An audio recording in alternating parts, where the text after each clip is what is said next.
Subject we can all relate to, the historic heat. We've been busy confronting one existential threat, water, and kind of ignoring this, and wow, what a month we've been suffering through. I've asked both of you to think of effective policy responses to the relentless warming of our state. Stacey, I'll ask you to go first. Look, I applaud the administration for acknowledging we have a problem, and I mean this in terms of the Biden administration. But trees, we're going to start with trees, $1 billion in trees. I have a lime tree that is stunted. I mean, it is suffering. It needs intervention. It needs medical care.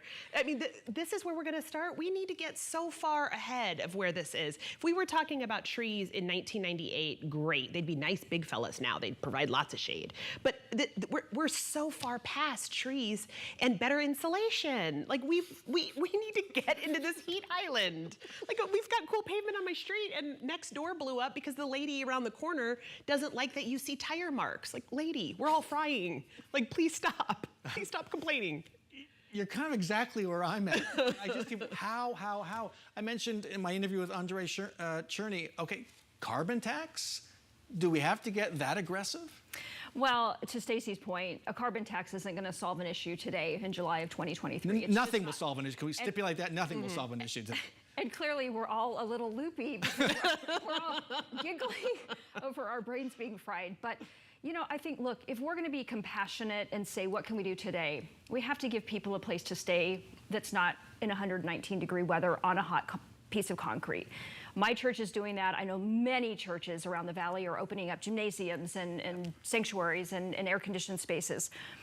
Does it make sense to plant trees? Yes, but that's not a today's solution. So for policymakers, I think they have to say, if we're going to spend hundreds of millions of dollars on vouchers, can we spend a few million to keep people from dying in the heat? And I think that is really only, and please don't say I'm a bad Republican for saying that. I just care about human beings, and I think if we really care about people dying in the heat, that is the only thing we can do today. Get them out of it. Yep. So it sounds like it's a triage situation. I see what you did there with the pun. Triage. The triage. Oh, you.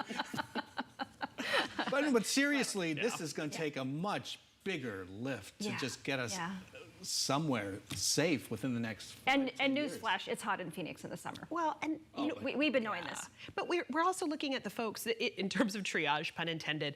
We're looking at that, but we're also looking at middle-class folks that can't afford a $12,000 air conditioner replacement, whose houses are now 88 degrees. I mean, we're squeezing that middle in a way that they're foregoing car repairs and they're foregoing child back-to-school stuff and groceries. I mean, that's where we're seeing this middle just drop out.